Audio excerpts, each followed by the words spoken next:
Hey guys, it's Devon Ace here, and the American Nightmare has officially arrived. As many of you know, the NAR lost a lawsuit and has been ordered to pay over $1.8 billion in damages. That lawsuit plays a major role in what is to come for us as homeowners, but there is an even bigger piece being moved on the chessboard that a lot of people have their heads turned to, and we are going to expose it in this video. Back in 2020, it was the American dream. It was a fair market for both buyers and sellers alike. Rates were low, sellers were getting over asking price, there were multiple offers on properties, and you didn't even have to put a sign in the yard. The cost of purchasing a home has risen to as high as 50% more than it was in 2020. Right now, the average American needs at least $115,000 a year to be able to afford to purchase a home, which is a huge increase compared to what it was previous years. Young adults who are fresh out of college are having no choice but to move back in with their parents because of how expensive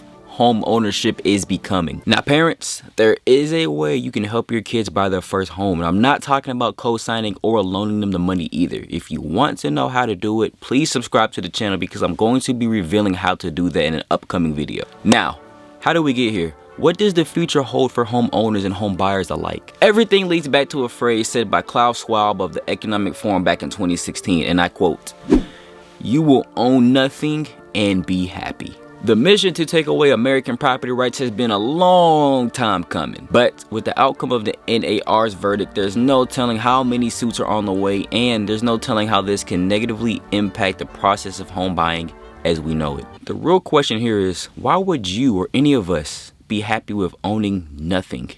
Maybe because it will be more affordable to rent versus buy?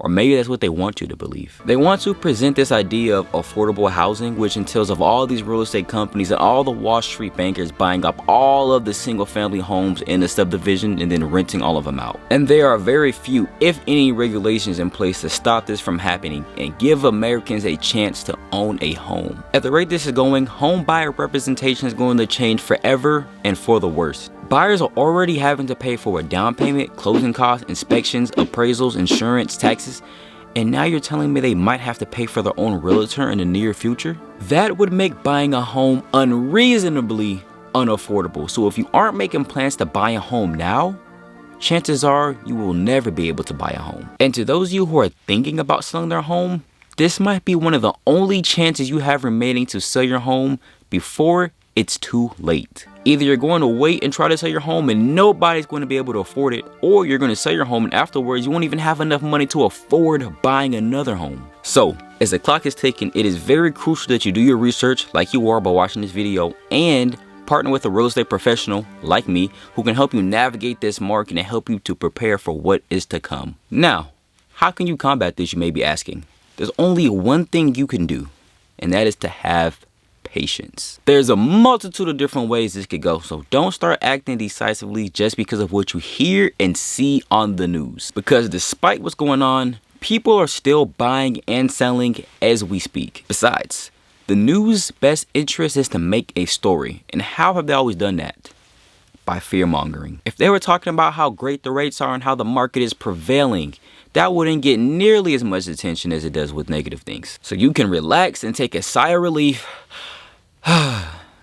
because nothing major is going to happen anytime soon. Right now, it's just the beginning of the birth pains. Now, one topic I do want to cover before we go into the trending headlines is the 2024 real estate market forecast. All we can do right now is predict because nobody is certain on where this market is heading. In the past, the market was defined by its supply of inventory, which is right now lacking. But with the rates going up by the day, we are in a very unusual market situation which could turn out for the better or for the worse. Almost 70% of mortgage loans today have an interest rate of 4% or less, and this current market has doubled that. It's going to be almost impossible for rates to go back down that low as they were in 2020. So, in my humble opinion, if with the way things are right now, you can still afford to buy a home, your best chance is to buy right now, lock in your rate, and refinance later without having to risk the rates going even higher than they are now. All right, and last but not least, let's check out some of these trending news headlines. Okay, the first thing we're going to address is the real estate commission. So let's go ahead and look at this article, Impact of Commission on Buyers and Sellers.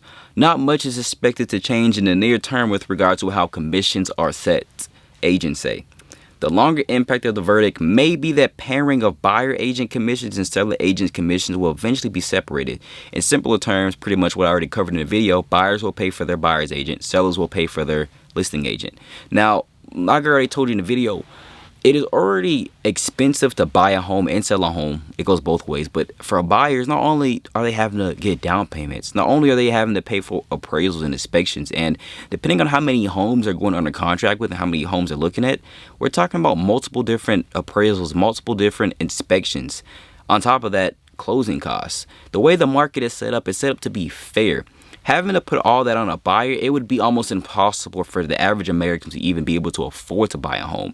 But the way the market has been set up purposely so it can be fair to both parties. At closing, the seller gets all of the money. Yeah, they'll probably pay off the mortgage if they have any mortgage remaining. They'll pay some towards closing costs to help the buyers out. Then they'll pay both the buyer's agent and the listing agent, because it's set up that way because even sellers themselves know, the selling party themselves know, it is a lot of costs that go on the buyers. It's a lot of money to buy a home, guys. And the way the market is set up, you could very easily get scammed if you don't have representation. I'm talking about representation on both sides.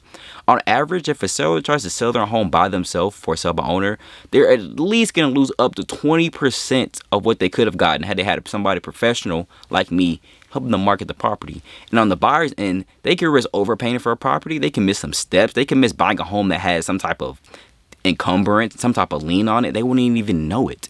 So that's why it's very important both parties have representation and everybody gets paid fairly and everything works out for the interest of all parties. All right, now the next article was about a housing wire. Illinois home buyers file second commission lawsuit, and it may be the largest one yet. The new Bet 2 lawsuit accuses 7 national brokerage firms of colluding to inflate agent commissions. I was literally just talking about this in the video. There's no telling how many more lawsuits are going to come. And they're accusing Compass, EXP, Redfin, Douglas Elliman, United Real Estate, Howard Hanna. They're accusing 7 more. We already know Keller Williams is already in the mix of that. Guys, the lawsuits are just going to keep coming. This is another class action lawsuit. So you know this one, they're probably, if they lose this, it's billions more. So that's what I'm saying. And what you guys have to understand is, with them winning these lawsuits, you know what it's going to do? A lot of different companies, a lot of different homeowners, home buyers, whatever the case may be, are going to see this and take this as their action to also sue realtors, start suing real estate companies. It's going to come to a point where the whole world is going to go be against the real estate industry. Real estate brokers, real estate agents, everybody's going to be against them. And even currently right now, agents and brokerages don't have the best reputation. So it kind of doesn't really surprise me that more lawsuits are coming in the near future. But like I said in the video, do not be afraid. Do not be scared. Have patience. Everything will come and work out for the best. Now, as we come to the end of this video, if you enjoyed, please like this video. And if you think that this video might be useful to somebody else, please share this video and subscribe so you can stay notified when I drop videos. As well, guys, my name is Yvonne Ace, your Atlanta home guide. And whether you plan to move in 7 days or 70 days, feel free to reach out to me through any of the contact methods listed down below. I get contacted by people just like you every single day. I don't care where you're moving to, where you're moving from, reach out to me. I'm brokered by Keller Williams, the largest brokerage in the world. So I don't care if you're moving to South Africa. I don't even care if you're moving to Italy. At least reach out to me so I can point you in the right direction to partner you with a real estate professional who's going to take amazing care of you. All right, guys. Hope you guys enjoyed. Until next time.